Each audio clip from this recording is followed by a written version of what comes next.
Senhoras e senhores, meus amigos, meus irmãos, bom dia a todos. Que Deus nos abençoe, nos proteja e nos dê a sua divina e misericordiosa paz. A vida é repleta de desafios. E são estes desafios que, bem vividos, ser-nos-á os degraus da escada da nossa divina ascensão. Não há evolução espiritual sem desafio vencido. Mesmo porque a evolução espiritual não se faz de elevador, se faz de escada, degrau por degrau, andar por andar, com muito suor e muito trabalho. Portanto, à medida em que nós nos capacitamos e vencemos os desafios da vida e os reveses que a vida se nos apresenta, nos tornamos melhores, mais fortes espiritualmente. Aquele que está na terra e tem medo de enfrentar problemas ou foge deles, está se preparando para encontrá-los lá na frente, muitas vezes 10 vezes maior do que poderia encontrar aqui hoje. Portanto, é justamente o problema e a maneira como nós encaramos ao método pelo qual nós alçamos voo. Um avião, por exemplo. O avião voa por causa da resistência do ar. Tanto que para decolar, ele decola preferencialmente contra o vento. Porque quanto mais vento contra tiver, maior a chance de decolagem. É assim que ele sobe. Peixe, por exemplo.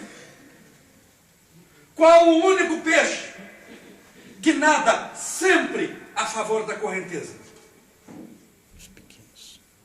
Peixe morto. É uma espécie de peixe. Peixe morto. Ele sempre nada a favor da correnteza. Você joga ele, se estiver correndo para lá, ele vai para lá. Se estiver correndo para lá, ele vai para lá. A primeira característica do peixe estar vivo é nadar de vez em quando contra a correnteza. Nadar contra a correnteza é sinal de vida. Nadar só a favor é sinal de morte.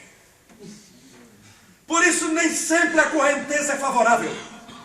Nem sempre o vento é favorável, nem sempre o clima é favorável, nem sempre as condições são favoráveis, mas o importante é nós estarmos bem aqui. E entendermos que, independente dos problemas que enfrentamos na vida, todos nós nascemos para superá-los e todos nós nascemos para a felicidade. Todos nós, sem exceção. E lembremos-nos também que tudo na vida é uma promoção espiritual, como um aluno que enfrenta uma prova. Uma prova tem duas consequências, mas um objetivo. Pode ter duas consequências, a aprovação ou a reprovação, são duas consequências, ou uma ou outra. Mas o objetivo da prova é a aprovação. Tanto que o objetivo da prova, que o professor dá para o aluno, não é castigar o aluno, massacrá-lo, é testá-lo, mas torcer para que ele possa ser promovido. Portanto, a nossa promoção vem da luta, da dificuldade, dos problemas. Por exemplo, peguemos, por exemplo, Francisco de Assis, São Francisco, que está tão na moda hoje. O Papa, muito sabiamente, escolhe o nome de Francisco, homenageando Francisco de Assis. Peguemos Francisco, só uma pincelada muito rápida na vida de Francisco. Estamos falando como superar problemas, enfrentar desafios. Francisco não chamava Francisco. O pai o batizou com o nome de João. Francisco era um rapaz, o que nós chamamos de Francisco, mimado. Era o mais rico da cidade de Assis, filho de Pedro Bernardoni, o mais próspero comerciante de tecidos. Francisco tinha escravos particulares. estamos falando do ano de 1200, escravos particulares. Tinham dois tipos de servos, de escravos. Primeiro, os da casa, os que cuidavam da casa, da limpeza, da comida, e outros particulares. O que numa herança moderna na Inglaterra chama-se de mordomo. Mas Francisco tinha escravos. Você acha que Francisco alguma vez amarrou sapatos? Nunca. Tinha alguém para amarrar os sapatos para ele. Você acha que ele tomava sol? Não. Tinha alguém para segurar o guarda-chuva. O guarda-sol. Nunca tomou chuva, nunca tomou sol. Tinha 24 anos de idade, já não era mais adolescente. Já era um homem não tão formado, mas era uma idade já, 24 anos. Nunca trabalhou. De vez em quando ia na empresa do pai. Era um rapaz vazio. E adorava viajar para a França. Embora morasse na Itália. Mas mesmo em Assis, quando você perguntava alguma coisa para ele, num capricho particular, respondia a sua pergunta em italiano em francês. Porque no ano 1200 era chique falar francês. E ele respondia em francês. E só falava em francês, tinha amigos também ricos que viajavam com ele para a França, e ele só conversava francês, francês, francês, tanto que ele começou a ser chamado de o francês, o francês lá, o francês, o francês, o francês, e o francês virou o Francisco, mas o nome de batismo era João, não era Francisco. O pai batizou como João, antigamente valia o nome de batismo, não tinha cartório. Virou o Francisco, era um capricho dele. Um rapaz, como dissemos, mimado, até o dia que Jesus apareceu. Ele tinha 24 anos de idade. Jesus aparece para Francisco e diz 5 palavras. 5. A primeira característica do espírito superior é falar muito dizendo pouco. Quem fala muito geralmente não diz nada. É ou não é? Fala. Não tem pessoa que você conversa 2 horas e meia e você sai dali, você nem lembra do que conversou, porque não tinha importância nenhuma. Não é mesmo? Então, ele fala pouco, mas diz muito, e Jesus foi logo direto. E disse 5 palavras para um rapaz de 24 anos de idade, milionário, que rasgava dinheiro, que adorava festas, que dava festas todo final de semana. E ele disse, Francisco, já foi a primeira palavra. Reconstrói a minha igreja. Vou repetir. Francisco reconstrói a minha igreja. Só. Francisco se converteu ali. Guarde bem uma coisa. Toda conversão, todo santo, toda santa, sempre, não há exceção, sempre passa pela loucura primeiro. Não há como ser santo se não for chamado de louco. Se não foi chamado de louco antes, jamais será santo. Chico Xavier, para mim, é uma pessoa santa, no sentido de santidade e pureza, mas não foi chamado de louco várias vezes, não foi incompreendido. Portanto, sempre a loucura precede a santidade. Aquele menino que era milionário, então resolve reconstruir a igreja de São Damiano. Ali próximo, uma igreja que só tinha o chão. Jesus mandou construir a igreja, a única que estava desabada, naquela ali de São Damiano. Ele então resolve reconstruir e disse, eu tenho que reconstruir com as minhas mãos, não com o dinheiro do meu pai. Porque se fosse para o meu pai construir, Jesus aparecia para quem? Para o meu pai, falava Pedro Bernardoni, reconstrói a minha igreja. Mas qual foi a primeira palavra da 5? Francisco, foi para mim. Eu não tenho dinheiro nenhum, meu pai tem, logo eu vou construir com as próprias mãos. E esse menino que era milionário, num domingo, passa segunda-feira com uma carriola, sabe o que é carriola? De pedreiro? Carriola. De casa em casa, batendo palma e pedindo pedra. Porque não tinha campanha do cimento, do ferro, do tijolo, não tinha 1200, não tinha, era só pedra. Pedindo pedra. Imagina a cena. Um menino mais rico da cidade, mimado. De uma noite para um dia passa batendo na porta da sua casa, pedindo esmola. Que esmola que ele queria? Pedra. O que as pessoas falaram? Está louco, um bom caminho para a santidade. A loucura. Está louco, está louco, está louco. Para ajudar, ele que se vestia bem, entenda, o pai e o dinheiro vinha do comércio de tecidos. Ele era, e adorava moda, era o que mais bem se vestia. Usava bolsa Louis Vuitton, casaco da Gucci. Era um rapaz bem vestido. Ele, quando se converte, me troca aquela roupa com a roupa de um mendigo. Para ajudar, com a roupa do mendigo. Para ajudar, o mendigo era leproso. Tanto que São Francisco morre de lepra e tuberculose. Quando nós conhecemos o santo, isso é igual filme, meus amigos. Já assistiu algum filme na sua vida que você gostou? O filme é bonito, a música se encaixa perfeitamente, ou não é? Parece que foi até estudado. Não, não parece, foi.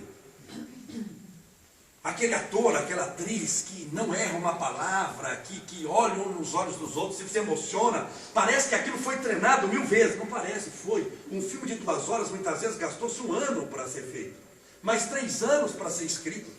O que nós vemos é o filme pronto. Por isso que quando se prega no centro espírita a vida de Jesus, a gente acha linda, maravilhosa, mas diz, é muito distante, é impossível. Quando se fala de São Francisco, fala, mas que lindo, maravilhoso, excelente, mas ele era São Francisco. É que nós conhecemos o filme pronto, nós esquecemos os bastidores. Ele trocou a roupa com um mendigo, e o mendigo era leproso, e tornou-se leproso ali. Para ajudar, ele se converteu no inverno. No inverno, em 1200, em Assis, neva 3 meses. E o bendito não aceitava usar sandálias. E aquele gazinho, lindo e maravilhoso, que nunca pisou numa grama, começou agora a pisar na neve. Na neve. E começou a andar de casa em casa pregando, e foi chamado o quê? De louco. Louco, louco, louco, louco. Perdeu o pai. Não porque o pai morreu, mas o pai deserdou. Não quero saber mais, está proibido de passar na porta de casa. Perdeu a mãe o amava, mas numa sociedade patriarcal, o pai proibiu a mãe de ver o filho. Perdeu a mãe, perdeu os amigos, perdeu o dinheiro, perdeu a honra na cidade, o nome execrado, chamado de louco, de perturbado, de endemoninhado, e lá ficou. Tornou-se, e é conhecido hoje, São Francisco, como protetor de quem? Dos animais. Dos animais. Porque ele gostava realmente dos animais. Mas como começa essa história dos animais? É que quando a gente vê, já vê tudo pronto, e tudo pronto sempre é tão linda, tão fácil, tão bonito. São Francisco resolve ir falar com o Papa em Roma. Não tinha história de animal até ali. Só que falar com o Papa não deve ser uma coisa fácil, né? Tem que esperar um pouquinho. Ele esperou dias.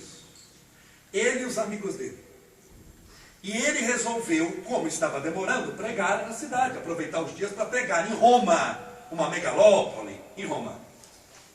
Imagine um rapaz descalço, com as unhas enegrecidas, magro, porque havia emagrecido muito, com o cabelo esgranhado, a barba esgranhada, aquela roupa toda rasgada de mendigo, cheirando mal, pregando.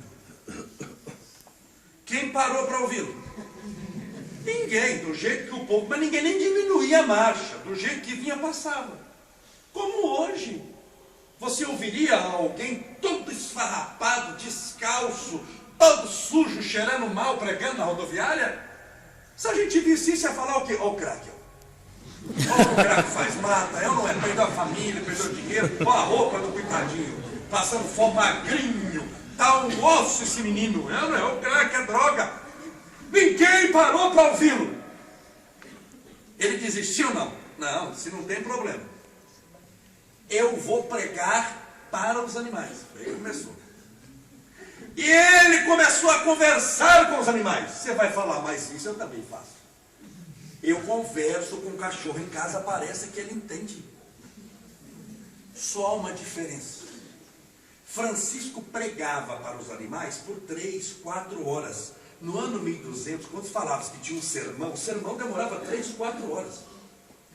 E ele pregava por 4 horas, entenda bem, 800 anos atrás tinha menos imóveis, prédios, apartamentos do que tem hoje. Roma tinha muito mais árvore, então tinha muito mais animal. Imagine pregar 3 horas para um monte de passarinhos, cachorros, e todos ficarem quietinhos.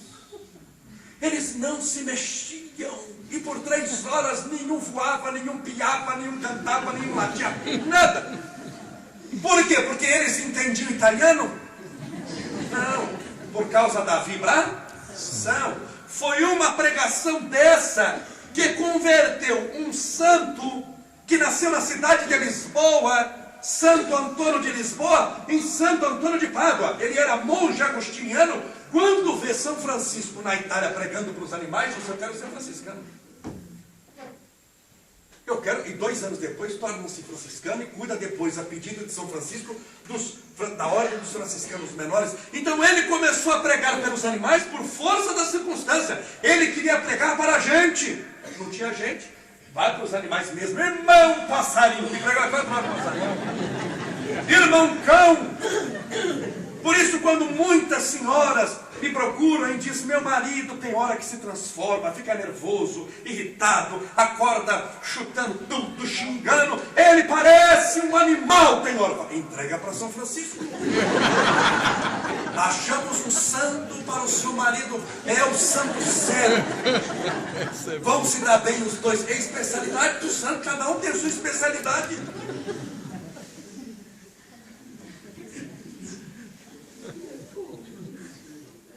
São Francisco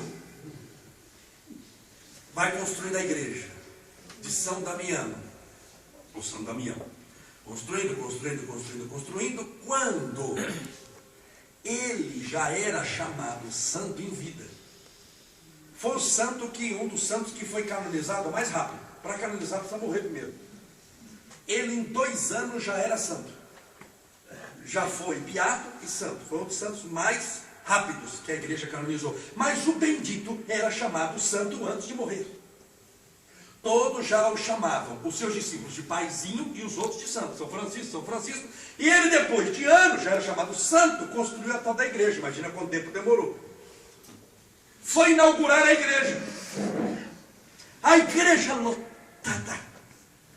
Gente para fora, milhares de pessoas. E quem é que não queria ver a missa do santo, a palestra do santo? E como ele já era dado como protetor dos animais, cada um trouxe um cabritinho, uma vaquinha, um cachorro, um gato. Aquilo dava um Simba Safari. Gente, de animais e tudo lotado. Mas chegou um grande dia, imagino eu, possivelmente num domingo. Chegou o grande dia da pregação, todo mundo esperando o santo falar. Quando ele foi falar, Jesus apareceu por 2ª vez. Na primeira, o que Jesus falou mesmo? Francisco reconstrói a minha igreja. Ele apareceu de novo, por 2ª vez, e falou mais 5 palavras. Francisco, não é essa igreja.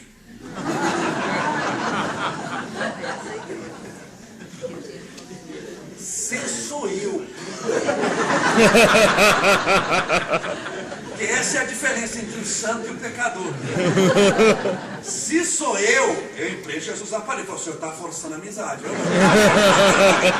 Eu fiquei leproso, com tuberculose, perdi meu pai, perdi minha mãe, emagreci, passei frio, passei necessidade, perdi os amigos, fui humilhado, fui chamado de louco. O senhor espera eu passar por tudo isso, eu me mato para avisar no dia que ficou pronto que não é essa igreja. O que Jesus falou? Primeiro, por que Jesus deixou? Sabendo que não era dela. Para testá-lo. Para ver se ele seria capaz. Quem não é fiel no pouco, jamais o será no muito. Quem não sabe cuidar de1 real, jamais valorizará 1 milhão. Como vai se dar uma missão enorme para alguém, tão importante é que 800 anos depois estamos falando da vida dele, para alguém que a gente não testou, não enfrentou dificuldade, não enfrentou uma chuva, um problema, uma angústia, um abandono, uma traição. Jesus disse: não é essa igreja, é outra. Que está destruída nos corações humanos. Eu peço que você reconstrua com as pedras da humildade do amor, porque o meu templo não é de pedras, o meu templo é o universo. Vai! E ele, que era santo, disse o quê? Sim, Senhor. O mestre manda, o discípulo obedece. Foi para pregar. E quando ele vai para pregar, é a partir dali que você conhece o santo. Quando se torna santo, tudo fica mais fácil. O que você falar é aprovado. As pessoas gostam de você. Estou explicando isso porque todos nós estamos a caminho da santidade, ou iluminação espiritual, ou evolução. Chame do jeito que você quiser. O nome não tem importância alguma. É a mesma coisa que eu chegar aqui e falar. Qual é o correto? Falar felicidade ou felicidade? O certo é ser feliz, eu não é? Fale do jeito que você quiser, querido. Felicidade, feliz, feliz. Você está feliz? Está ótimo. Então essa santidade, que estamos chamando de santidade, evolução, de luz, tudo que você quiser, todos nós chegaremos um dia, é a nossa condição, mas para isso nós precisamos tolerância à frustração, enfrentar as dificuldades, ter coragem de vencer os problemas. Não tenha medo. Eu me recordo de Chico Xavier, em Pedro Leopoldo, não vou nem falar de Uberaba, porque eu já contei a vida do Chico aqui 555 vezes. Vamos pegar Pedro Leopoldo, não vamos nem para Uberaba, só Pedro Leopoldo, que é uma fase pouco conhecida. Chico nasceu pobre, de Marré. Sua mãe, Dona Maria de São João de Deus. Eu chamava Maria João de Deus, mas está errado. Porque na certidão de nascimento do Chico está lá, nome da mãe. E o nome está Maria de São João de Deus. Com esse nome, adivinha que religião ela tinha? Maria de São João de Deus. Casou-se com o pai do Chico, senhor José Xavier, quando ela tinha 13 anos. O que era mais ou menos comum naquela época. E teve com o pai do Chico 9 filhos. 9. Chico era o quinto. Passava dificuldades, problemas, angústias. Quando ele completou 5 anos, a mãe faleceu. Mas antes de falecer, de desencarnar, ela chamou o Chico, Dona Maria de São João de Deus, e disse: mamãe vai partir. O povo vai falar que mamãe morreu, mas não acredite. Mamãe está viva, porque um dia eu volto para te buscar. Acredite em mim que eu nunca menti para você. Um dia eu volto para te buscar. E ela voltou 87 anos depois dessa conversa, quando o Chico desencarna com 92 anos. Eu volto para te buscar. 9 filhos, 9 irmãos. Eram em 9 irmãos. O que o pai do Chico fez? Pegou cada um dos filhos e colocou numa casa diferente. Pegou um filho, colocou numa casa, outro no outro, o que não é aconselhável. Óbvio que fica difícil você conseguir uma casa que aceite 9 crianças, mas pelo menos de 2 em 2, para fazer companhia. Não, ele pega e coloca os 9. E vai viajar. Tanto que Chico era órfão de mãe morta e de pai vivo. Com todo respeito a José Xavier, mas Chico nunca pôde contar com o pai. Era órfão de mãe morta, mas de pai vivo, porque tem órfão de pais mortos. É um grande problema, mas pode dar sorte de ser adotado por um lar abençoado e feliz, e o pai e a mãe verdadeiros são os que amam, os que cuidam, os que educam. Agora, o órfão de pai e mãe vivo tem um problema, não vai ser adotado nunca, porque ele tem pai e tem mãe. Mas é a mesma coisa que não tivesse. Não tem aquela mãe que leva o filho na casa da madrinha ou na casa da tia. A criança pequena tem aquela cristaleira cheia de cristais, que é da bisavó, e a criança está subindo na cristaleira, mexendo, a tia suando. O que a mãe faz? Nada. Sim. E ali subindo, quando a tia fala para a mãe então toma uma atitude e fala o quê? Para o menino já quebrando os copos. Juninho, não quebra não quer. É mãe morta, é órfão, ele não tem mãe, que adivinha quem manda em quem? É órfão de mãe viva, mas essa é outra palestra. Chico era órfão de mãe morta e órfão de pai vivo. 9 irmãos. Chico foi entregue à madrinha. Teoricamente, porque sempre na teoria tudo é mais fácil. Teoricamente, madrinha, padrinho, existe para substituir a falta de quem? Do pai e da mãe. A madrinha, no caso da mãe, está entregou para a madrinha.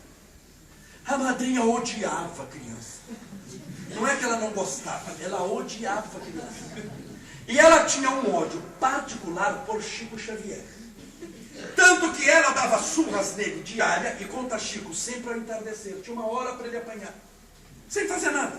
Mas por que é que ela batia nele? Nem ela sabia porque batia, nem ele sabia porque apanhava. Ela era uma pessoa obsidiada mesmo. Envolvida pelos obsessores e batia com vara de marmelo. Que é a que enverga, deixa a marca, mas não quebra, um chicote. E o ódio era tamanho que ela pegava a garrafa e espetava na barriga dele. Você deve ter visto isso no filme, mas você viu no filme representando uma vez. Chico, quando desencarnou, aos 92 anos de idade, portanto, 87 anos depois dessa conversa, todo o abdômen dele tinha cicatrizes das garfadas que ele levou 87 anos antes. Por anos ela enfiava o garfo quase todo dia. E como enfiava o garfo todo dia, não dava tempo de cicatrizar. Portanto, aquilo ficou aos 92 anos, todo o abdômen dele marcado pelas garfadas. Apanhava, era humilhado, e então o pai colocou ele para trabalhar, aos 7 anos de idade. Numa empresa chamada Tecelagem Belo Horizonte. Aos 7 anos de idade, num horário muito bom, das 3 da tarde às 2 da manhã. Das 3 da tarde às 2 da manhã, mexendo com aqueles fardos de algodão, tanto que aspirando ele teve um problema pulmonar grave, que naquela época não havia nada de fiscalização do trabalho. Uma criança de 7 anos, que passava fome porque comia dia sim, dia não. A madrinha só alimentava dia sim, dia não. Tanto que os vizinhos, com pena, passavam por baixo da cerca bolacha, e ele comia bolacha e imediatamente folha de goiabeira para limpar o dente.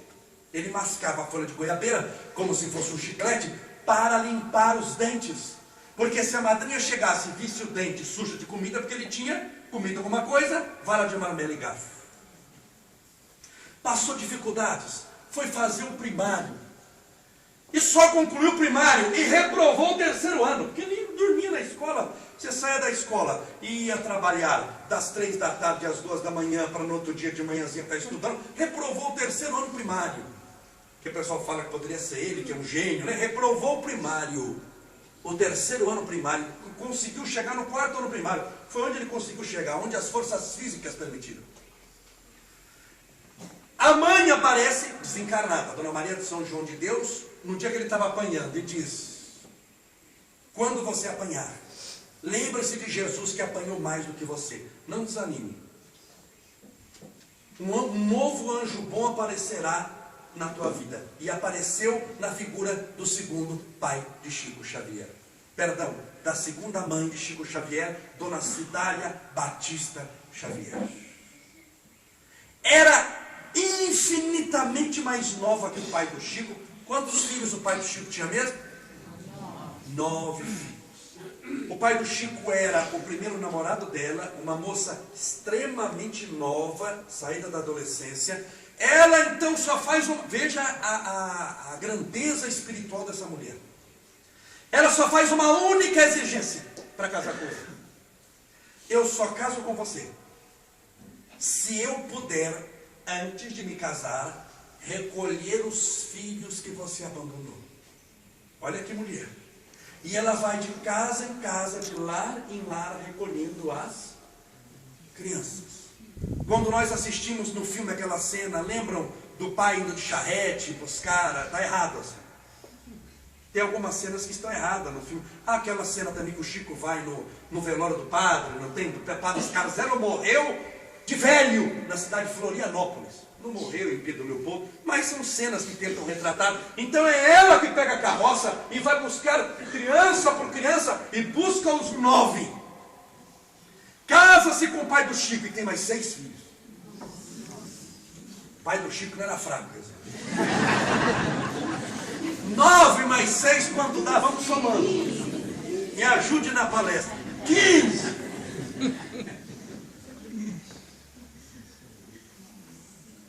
15 filhos. 15. O pai do Chico fez o quê? Foi viajar, porque era caixeiro viajante. Vivia viajando. voltava a cada 60 dias, cada 90 dias, e olha lá, naquela época tudo tão difícil. Chico Xavier psicografa seu livro, que eu considero, isso é uma questão particular, não o mais bonito, porque para mim o mais bonito, o que mais me sensibilizou foi Paulo Estevão, é uma questão particular, mas o mais difícil. O mais difícil para mim na área da mediunidade é a bendita da poesia. Se você pegar, por exemplo, André Luiz, Evolução dos Mundos, é um linguajar difícil, científico, mas vai que o bendito é meio inteligente na área da ciência, ele é capaz, mas na poesia não.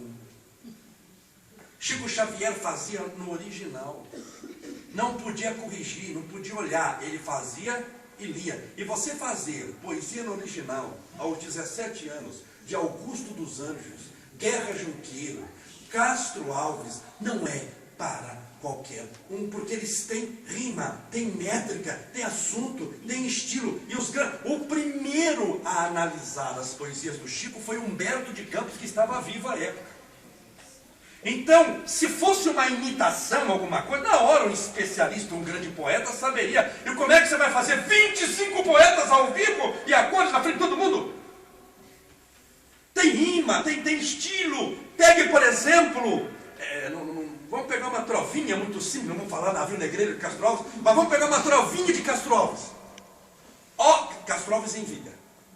Ó bendito que semeia livros, livros à mão cheia e faz o povo pensar. O livro caindo na alma, é germe que faz a palma, é chuva que faz o mar. Tem rima, tem métrica, tem estilo, Castro Alves. Quando você pega Castro Alves pelo Chico, é o bendito do Castro Alves. Agora morto. Mas enfim, ele está escrevendo. Quando ele vem em São Paulo, vamos pegar um trechinho de uma poesia enorme, intitulada Brasil. Brasil, o mundo a escutar te perguntar hoje o que é. A terra de minha vida, responde às nações de pé. Ao resguardar o direito, mantendo a justiça e o bem, luta e rasga o próprio peito, mas não desprezes ninguém. Levanta o grande futuro, ergue tranquila e segura, paz nobre e varonil. A humanidade que chora, clamando, Senhor, e agora? O Cristo aponta Brasil. Chico fez na frente de 5.000 pessoas.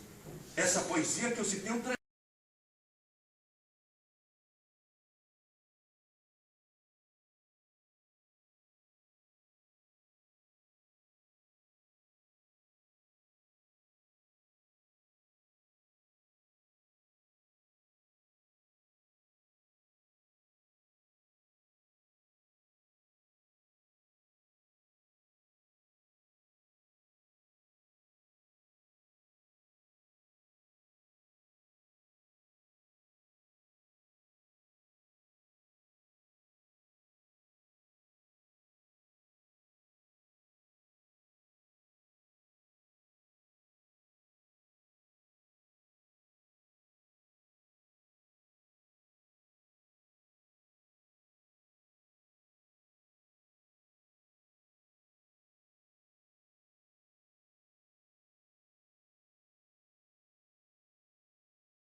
Mas como tinha muita obra que não tinha sido publicada, bateu a casa dos 500 livros. E quando ele faz o primeiro livro, a mãe morre, a segunda.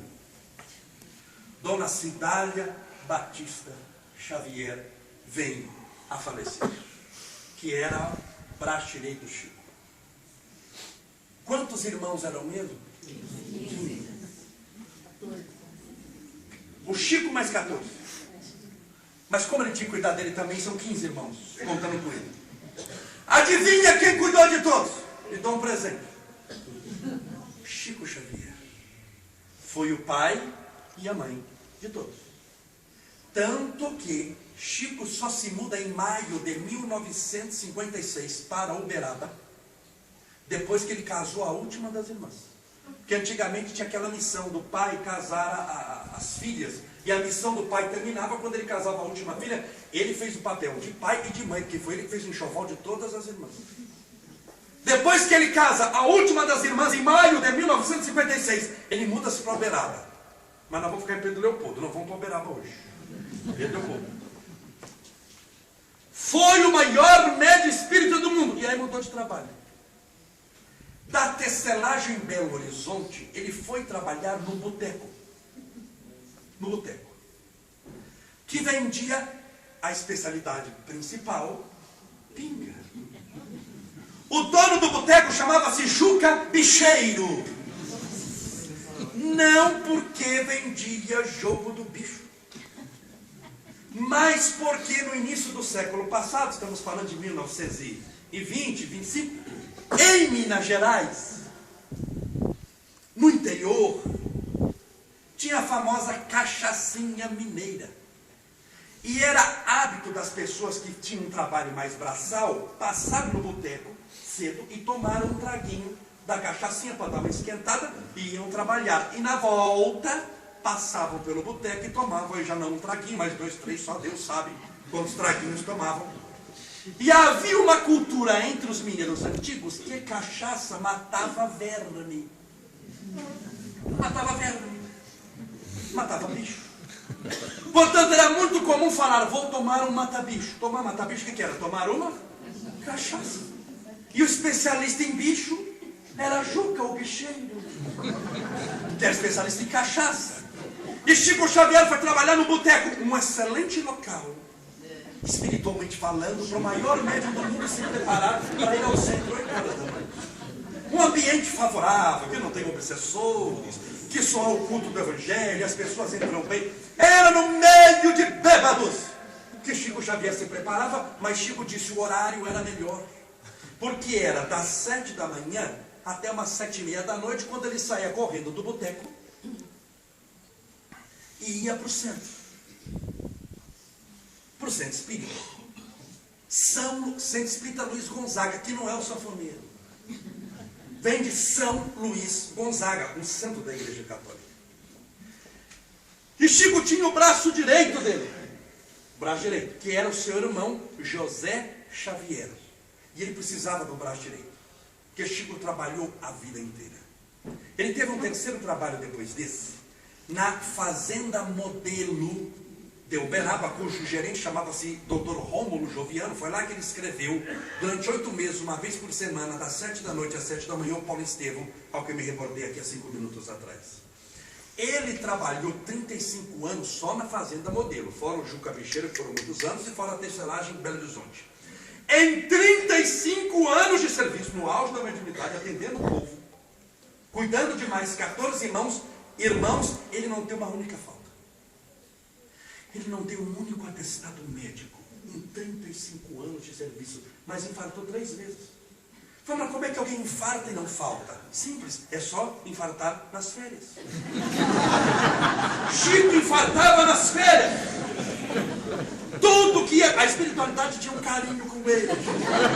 Chico falava que quando chegava as férias, ele sabia que se fosse grave vinha nas férias, para nunca ninguém falar que ele usava da mediunidade para tirar proveito pessoal. E ele então tinha o braço direito, José Xavier, que quando ele chegava no centro, ele chegava em cima da hora, 8 horas. Então tinha que alguém abrir o centro.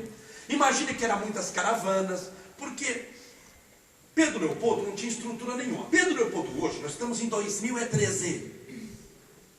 Pedro Leopoldo hoje tem um farol. Sabe esse farol de trânsito?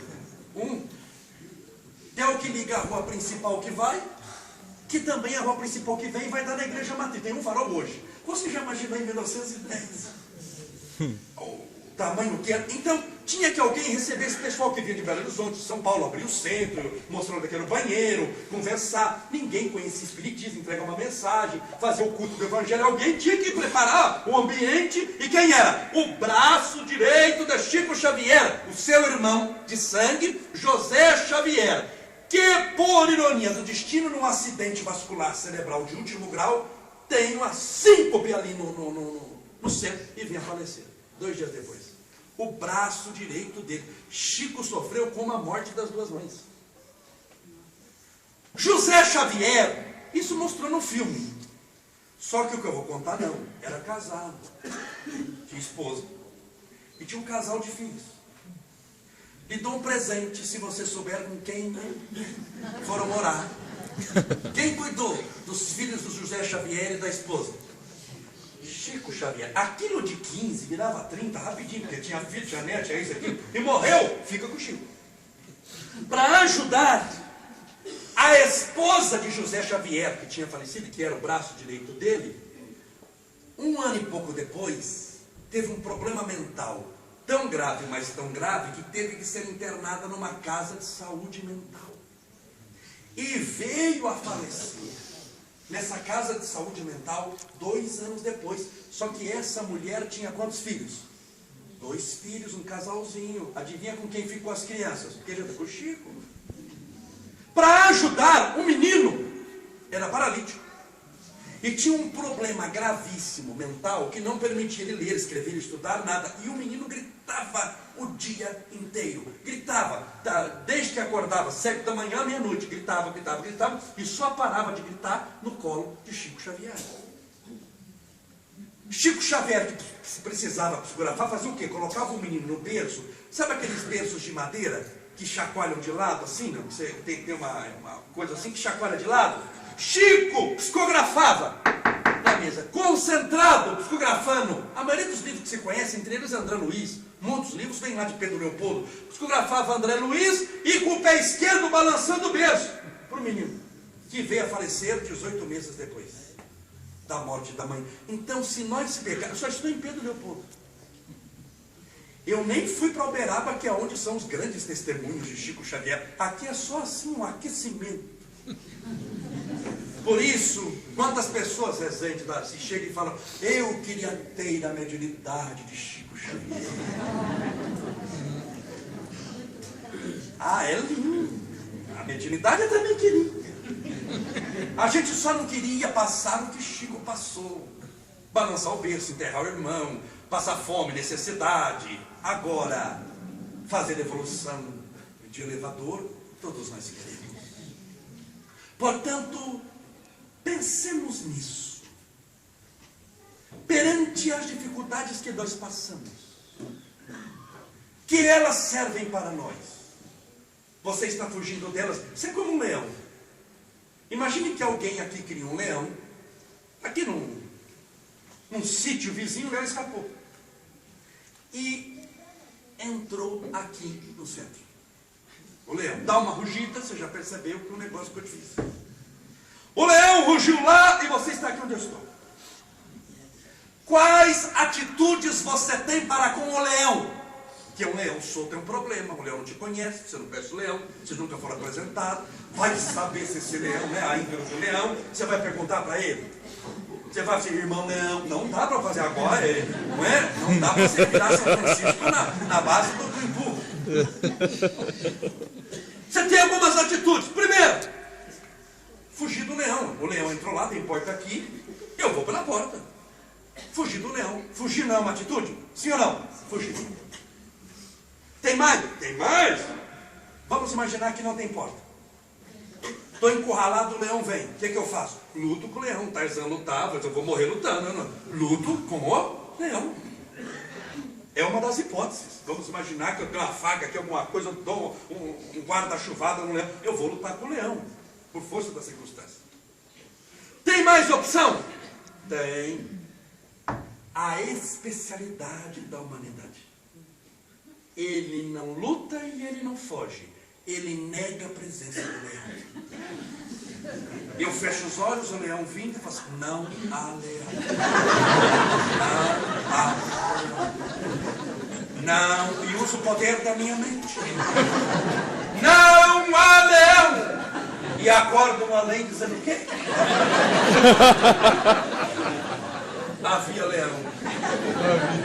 Havia leão. Negar a presença do problema.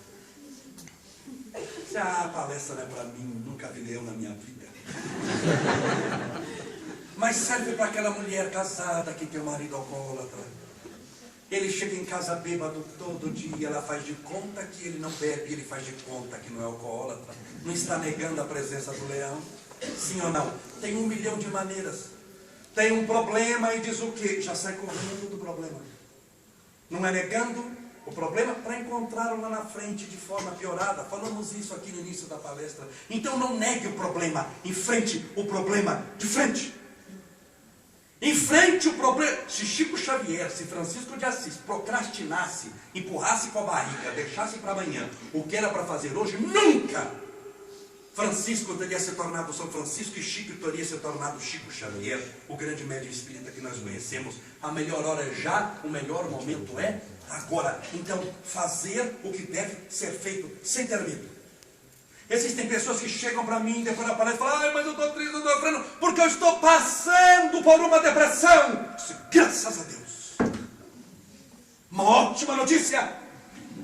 Mas como eu estou passando? Por isso mesmo, está passando. Mas só olha uma chuva. Os meus irmãos, está passando. Não é uma boa notícia? Está passando a chuva. Passando. Não tem problema nenhum, que você vai passar por um monte de coisa na vida. O problema não é passar, é ficar. Se eu passar pela universidade, é certo falar, eu sou universidade? Ou eu sou universitário? O universitário empreende a condição momentânea da minha passagem. Se eu passo pela escola, não é certo falar eu sou escola. Eu sou estudante. Se eu entro numa Kombi e começo a dirigir, não é certo falar eu sou Kombi. Não, não sou Kombi, sou motorista. Estou passando por ela, um dia eu desço. Um dia eu desço. Então, quando passamos por um problema, o que você faz? Acelera. Com pensamentos positivos de que vai dar certo, de confiança em Deus, e lutando, e perseverando, e insistindo, confiando em Deus. O que falta para nós é confiança. Perante as dificuldades da vida, nós desconfiamos de nós mesmos e jogamos a fé de lado. Nós só olhamos o momento. Nós não olhamos lá na frente. Imagine Francisco de Assis, no momento em que ele sentiu-se sozinho, angustiado, construindo a igreja, passando frio, leproso, sem ninguém. Ele poderia pensar o quê? Mas aqui não vai virar nada, olha do jeito que eu estou. Imagine Chico Xavier sozinho lá no centro, ninguém o conhecendo, perseguido, maltratado, execrado. Ele poderia pensar o quê? Não vai virar nada, olha isso daqui, ó. Não vai... Mas ele nunca olhou isso daqui. Ele sempre olhou para frente. É o que nos mata, é o que nos maltrata, só olharmos o momento.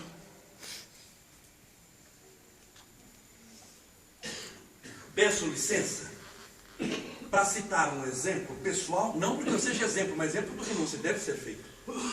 É só para isso que eu sirvo mesmo. Então vamos pegar um exemplo meu. Eu nasci em Votuporanga, como disse o Rezende, mas morei em Cuiabá, em Campo Grande, em Curitiba, num monte de capitais, porque o meu pai era funcionário público federal, era transferido para as capitais, e lá íamos nós, filhos, para a capital junto. Em Campo Grande, eu tornei-me espírita. Dos 18 para os 19 anos de idade, tornei-me espírita. Graças ao meu pai e à minha mãe, frequentei a União Espírita André Luiz, depois fundei uma instituição, morei na instituição. E sabe quando na vida tudo dá certo? Eu me encontrei na doutrina logo, em 3 meses depois que eu entrei, já estava fazendo palestra, viajando, deu tudo certo. Comecei a trabalhar numa empresa chamada Arquitécnica Limitada e tornei-me gerente dessa empresa, da Arquitécnica, com 19 anos. Fazia palestra no centro, nos centros vizinhos, tudo dando certo, bem de saúde, feliz, alegre, contente, realizado. E tive a minha primeira namorada. Minha primeira namorada, meu primeiro namoro, meu primeiro beijo, com 19 anos.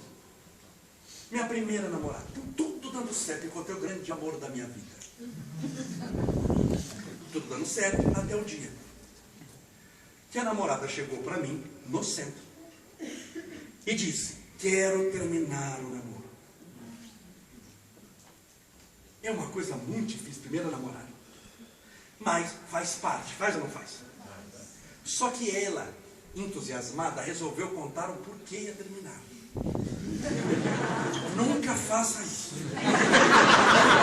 Termine e vai embora. Quer terminar? Por quê? Porque sim, vai embora. Porque já terminou mesmo. Não dá pra dar explicação demais. Já não terminou? Você não tem certeza? Termina, fala tchau, vai embora.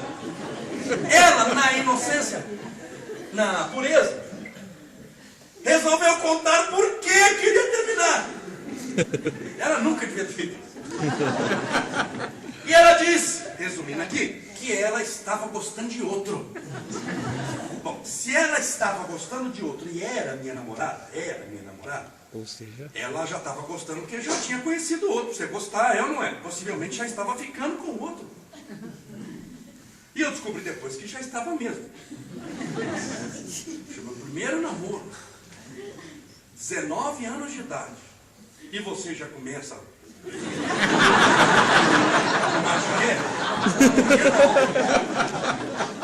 Não via não, porque não há graça. Você não sabe o que eu passei. Bom, e eu via ela no outro dia, de mão dada com o rapaz que frequentava também o centro. Eu sofri o pão que o diabo amassou. Chorava, mas não é que eu estou assim forçando, chorava mesmo, lá, chorava. Como criança, no colo da minha mãe. Minha mãe sentava, me ajoelhava e chorava. Se também agora não quero mais ninguém, já decidi, vou casar com Jesus. E decidi que é casar com Jesus. Minha mãe, mais experiente, disse, ele não vai aceitar.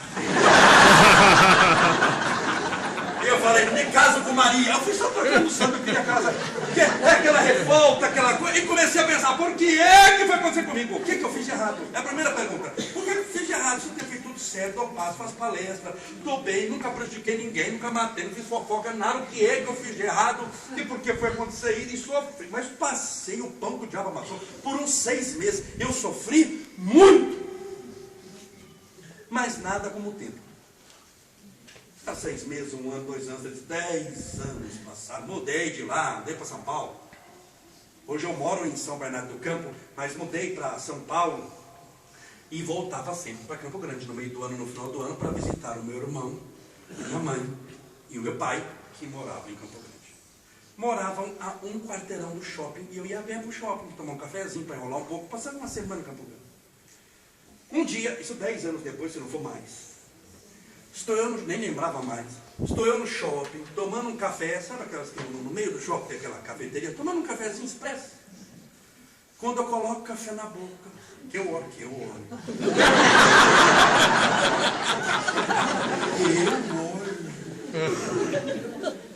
Aquele objeto voador não identificado vindo na minha direção. Eu reconheci, eu joguei o café para cima, saí correndo para casa, pedi perdão para minha mãe, orei, agradeci a Deus, obrigado, Senhor. Porque o que Deus me livrou. Minha fé aumentou 10 vezes. Eu caí de joelhos e andarei pelo vale da sombra e da morte. E não temerei mal algum. O Senhor é o meu pastor e nada me faltará. 1000 cairão ao teu lado. O que Deus havia me livrado. O que eu achei que era ganha 10 anos atrás era um prejuízo. Mas faltou para mim na época e eu sofri muito. Porque faltou fé. Faltou fé em Deus, no futuro, num plano de Deus. A gente só olha o momento. E só olhando o momento, o que a gente faz? Foge do problema, tenta negar, não faz de conta que ele não existe. Portanto, mudemos a maneira de pensar. Não tenha medo de enfrentar problemas.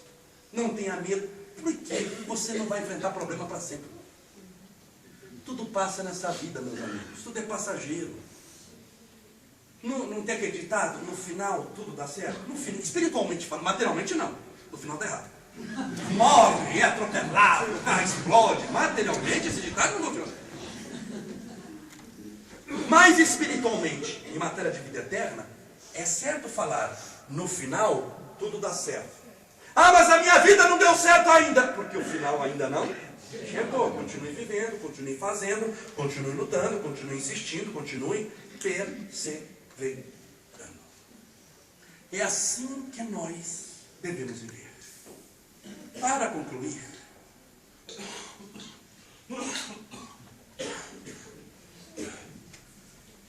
Posso ir hoje até 11h10, 11h05, né? À vontade? Vamos até às 4. Eu gosto de centro assim, que deixa a gente falar. Brincadeira, mais 10 minutos eu encerrei. Porque depois quero dar uns recadinhos antes. Porque não poderíamos deixar de lembrar da nossa querida Igorina Cunha. Prima do Rezende, sobrinha do nosso venerando Eurípides Barçanufo, que teve uma vida notável, que foi um bandeirante do espiritismo. Quando o doutor Bezerra de Menezes, na cidade do Rio de Janeiro, falece e desencarna no ano de 1900. Ele morre no Rio de Janeiro, é enterrado um dia no Rio e aparece tudo em Sacramento. Porque o melhor, dizem, o melhor médium espírita que tinha de doutor Bezerra, indiscutivelmente, foi nosso querido e venerando Eurípides Barçanufo, que morre novo com 38 anos de idade, de gripe espanhola. Mas como diz um pensador, Soren Kierkegaard, a grandeza da vida de alguém não se mede pelo número de anos que viveu, mas pela capacidade pelo qual ele foi capaz de viver cada instante da sua vida.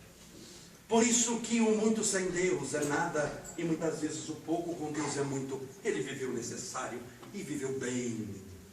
E viveu bem.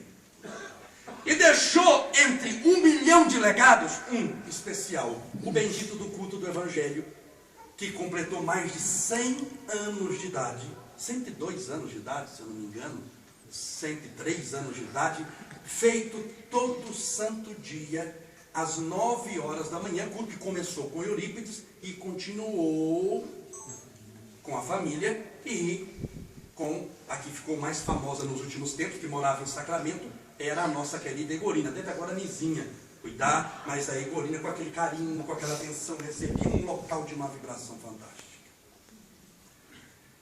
E todos nós temos saudades dela, sobretudo aqueles que a conheceram.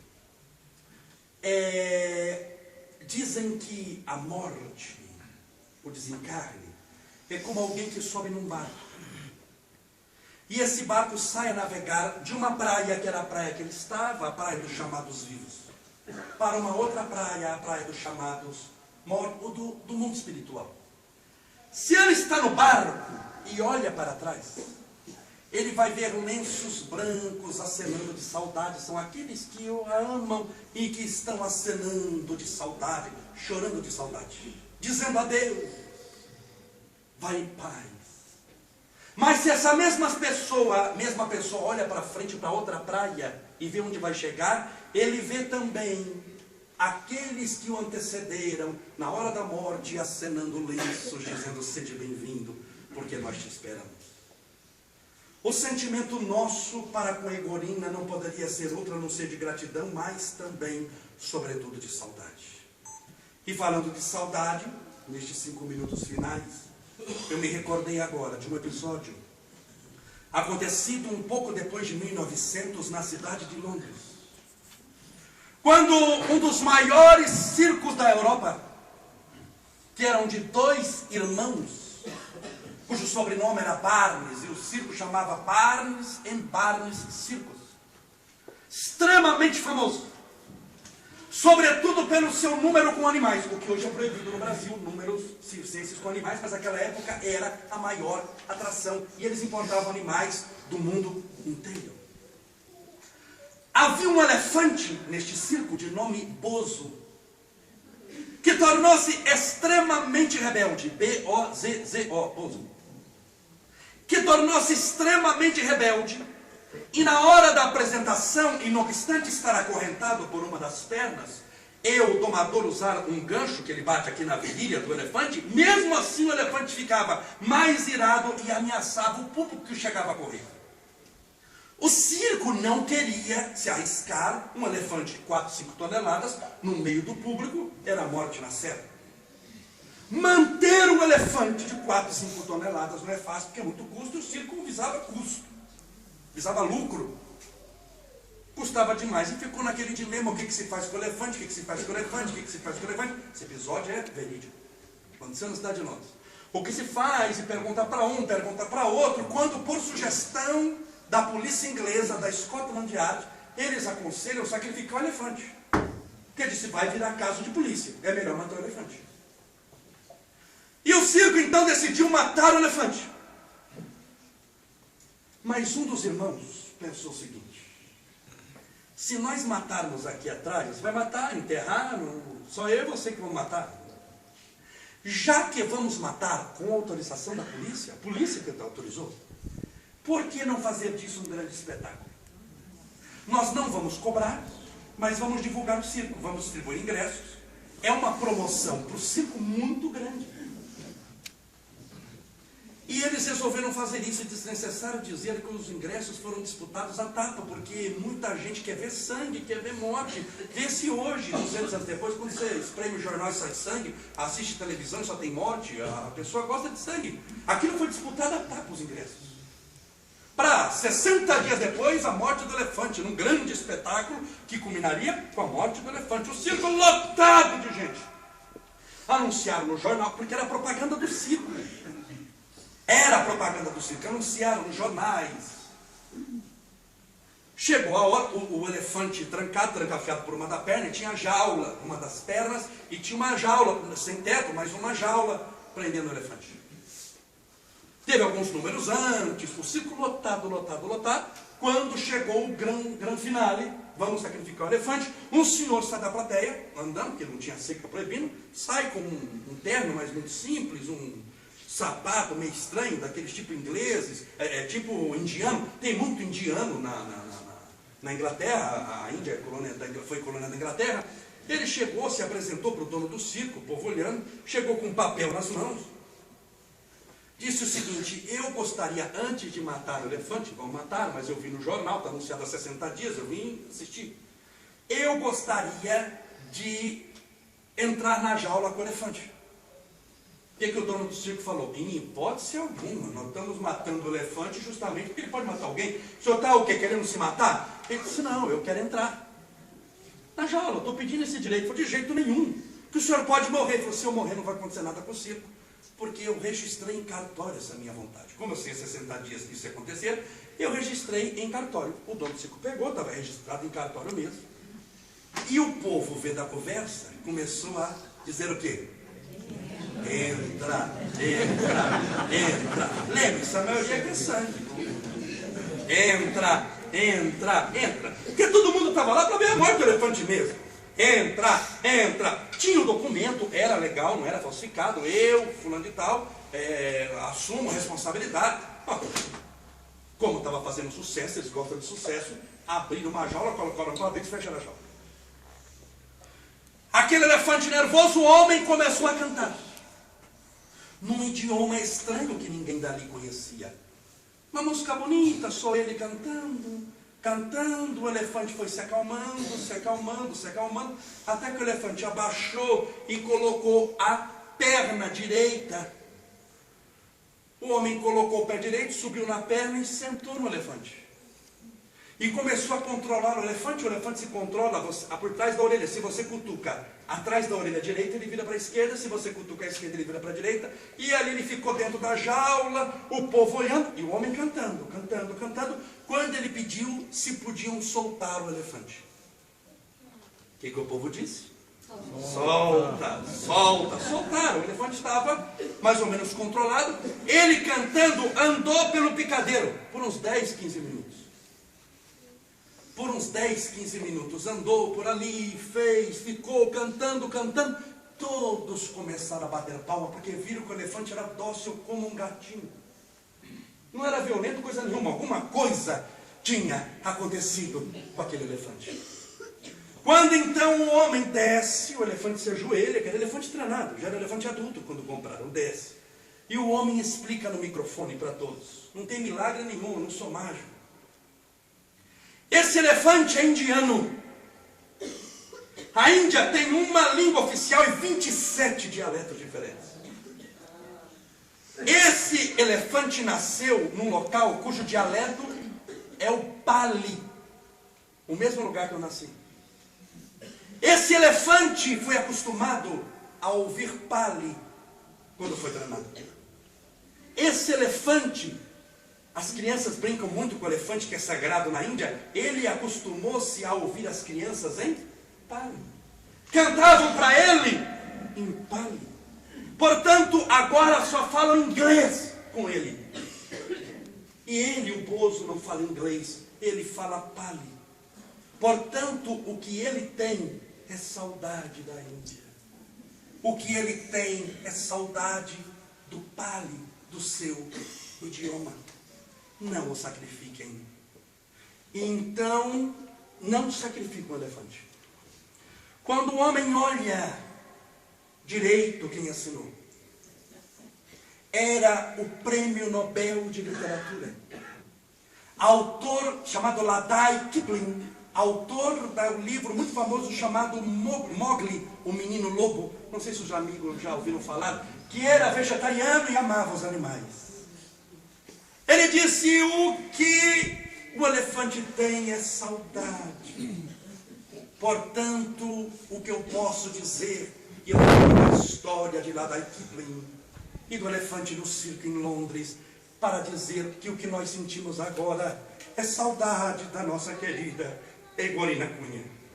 Nós que estamos do lado de cá, acenamos os lenços com a nossa alma, dizendo: ide em paz, ide com Jesus, porque com certeza os venerandos espíritos de Dr. Bezerra de Menezes, de Chico Xavier, de Eurípides Barçanufo, ao qual Egorina Cunha foi uma bandeira fincada no seio de Minas Gerais em Sacramento, haverá de recebê-la, porque o momento dela foi cumprido. Portanto, o que nós temos, e a nossa sensação, falo de mim sobretudo, é de saudade dela.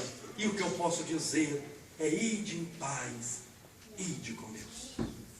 Meus irmãos, acabou. Agradecido pela sua atenção, pelo seu carinho, vamos fazer, por esta casa que sempre nos acolhe com amor. Antes de fazer aquela bênção que fazemos, antiga, tanto uma antiga Escócia medieval camponesa, peço licença para dar alguns recadinhos. Primeiro, ao saírem, se você puder pegar um papelzinho como esse, pegue o papel, é seu, de presente. Lá tem uma oração e dentro tem a propaganda. Só para você lembrar, vai ser em São Bernardo do Campo, que é a cidade que eu moro. Vamos fazer o aniversário de São Francisco na Câmara Municipal. Dia 4 de outubro, que é o dia exato do aniversário de São Francisco. Vamos fazer a palestra, vai ter a presença da Margarete Áquila, vai ter a presença de alguns sacerdotes franciscanos que estarão conosco. Vai ser uma noite maravilhosa, começa às 7h30 da noite e termina 9h15 em ponto. E no dia 6 de dezembro, faremos na própria Câmara, eu faço todo ano isso, Natal com Jesus. Eu vou fazer a palestra, a terapia do perdão ao vivo. O Vansan, não sei se os amigos conhecem, o Vansan vai cantar, ele se apresenta durante a nossa palestra. Portanto, eu espero que, se alguém puder ir, será muito bem-vindo. E atrás tem a propaganda da nossa fanpage. Pegue esse papelzinho também na saída, tem um para cada um. Se não tiver, no meu carro tem, eu abro o carro e pego mais. Tem o endereço da nossa fanpage no Facebook. É a maneira que a gente tem de utilizar a tecnologia do mundo moderno para divulgar as coisas de Deus. A agenda de algumas das nossas palestras está lá. A palestra de hoje, a agenda está lá. É só entrar, tem acho que 26 ou 27 mil pessoas, clicar em curtir uma única vez, não sou eu que te adiciono, é uma fanpage, e a partir dali, pelo menos 3 vezes por dia, 3 vezes por dia, pelo menos, você passa a receber uma mensagem de esperança, de paz, de alegria. Quando eu chego em casa, eu faço uma oração. Hoje, antes de vir, eu levantei muito cedo, 3 da manhã. Se você entrar na fanpage, você vai ver que tem um monte de orações que eu fiz. Oramos juntos à noite antes de dormir. É a maneira que a gente tem de manter contato. Dá para escrever para mim no ícone mensagens. Escreve, eu leio, não dá para responder tudo, mas eu leio com carinho todas as mensagens. Então pegue o papelzinho, o endereço é Estevão Camolese, número 1. Nós trouxemos vários DVDs ali, são, se eu não me engano, 8 ou 10 DVDs diferentes. É DVD, não é CD. Isso é muito importante explicar, porque a pessoa compra e sai entusiasmada e coloca no carro. Já vou começar a ouvir daqui. E coloca, e o negócio não toca e fala, tá vendo? É DVD. Assistiu? Para colocar naquele aparelho que liga na televisão. Não vai tocar no carro, a não ser que seu aparelho seja de DVD. Bom, mas optamos pelos DVDs porque é som de CD com imagem também muito bem gravado. Custa R$10 cada um. Estou tomando a liberdade de fazer a propaganda e de falar o valor, porque eu não fico com 1 centavo disso.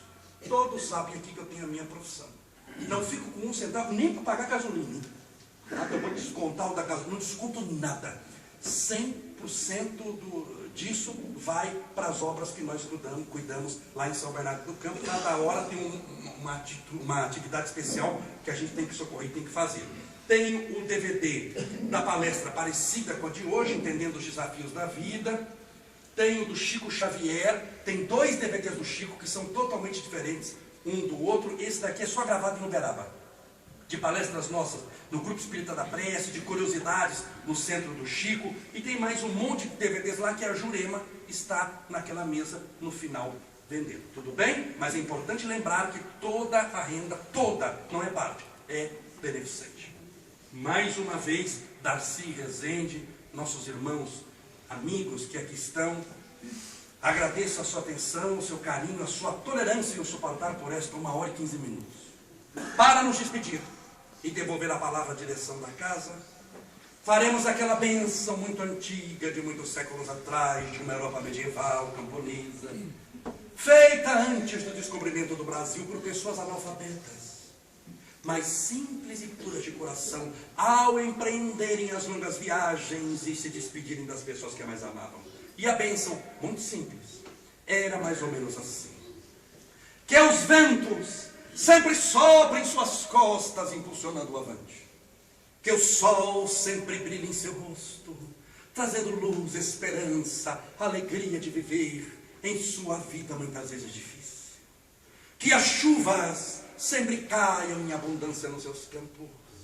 E até nos encontrarmos de novo em uma outra oportunidade, que Deus o tenha, ou que Deus a tenha suave e seguro na palma de sua mão. Sejam todos muito felizes. Muito obrigado, meus amigos. Muito obrigado, meus irmãos.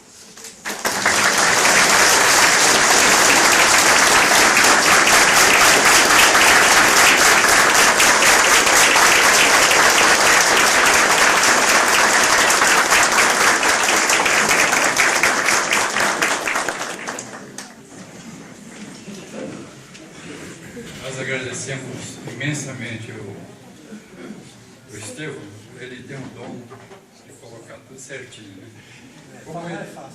Como ele lembrou-se de Eurípides e do Dr. Bezerra, ontem, no nosso trabalho, eu tomo a liberdade de ler, recebemos uma mensagem da Igorina. Ela tinha adoração pela Darcy e pela minha pessoa. É uma amizade fraterna desde que nascemos. E ela me chamava de Lelo, meu apelido em Sacramento. Caros Lelo e Darcy, estou guiada por nossa amada Corina, que era minha irmã de criação. Deixei meu corpo no horário certo. Esse deu-me possibilidades de reencontros de ternura e de amor. Estou refeita, não tenho os defeitos físicos, suplantei-os. É bom enxergar a chácara, a Santa Maria. Beijos queridos, Lelo e Darcy e filhos, e aos nossos. Voltaremos, Igorino. Então, eu não queria ler, eu estava guardando, ia fazer até sigilo, né? Só para os amigos.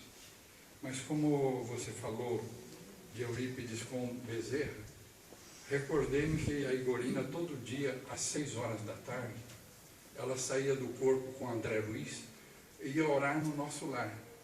Todo dia. De 6 horas até 8 horas da noite, ninguém a acordava. Eu me lembro que o meu primo era muito engraçado, advogado. Ele falou, deixa eu jogar umas pedras no telhado da Igorina que assim eu vou acordar os outros, pensando que é espírito, e ela vai estar dormindo mesmo. Então ele jogou umas pedrinhas lá no telhado para brincar, né? O que era muito agradável. Eu agradeço bastante, Deus que o abençoe, que você possa ter sempre essa força. Obrigado.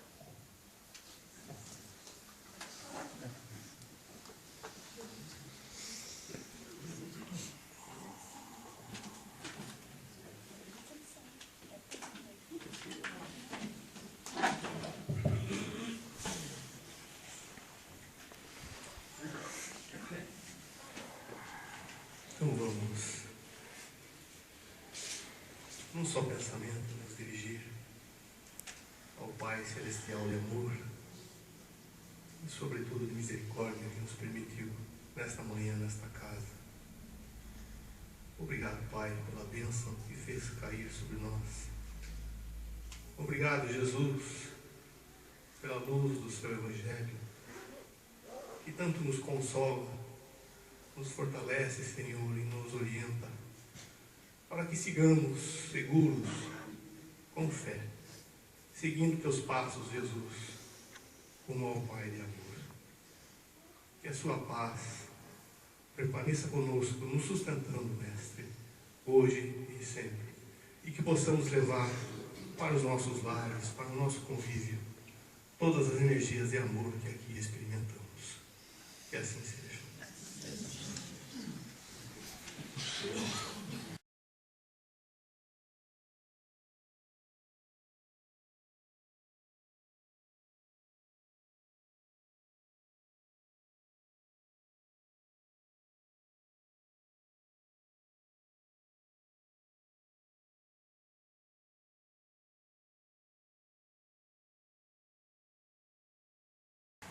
Então vamos, num só pensamento, nos dirigir ao Pai Celestial de amor e, sobretudo, de misericórdia que nos permitiu nesta manhã, nesta casa. Obrigado, Pai, pela bênção que fez cair sobre nós. Obrigado, Jesus, pela luz do seu Evangelho, que tanto nos consola, nos fortalece, Senhor, e nos orienta, para que sigamos seguros, com fé, seguindo teus passos, Jesus, como ao Pai de amor. Que a sua paz permaneça conosco, nos sustentando, Mestre, hoje e sempre, e que possamos levar para os nossos lares, para o nosso convívio, todas as energias de amor que aqui experimentamos. Que assim seja.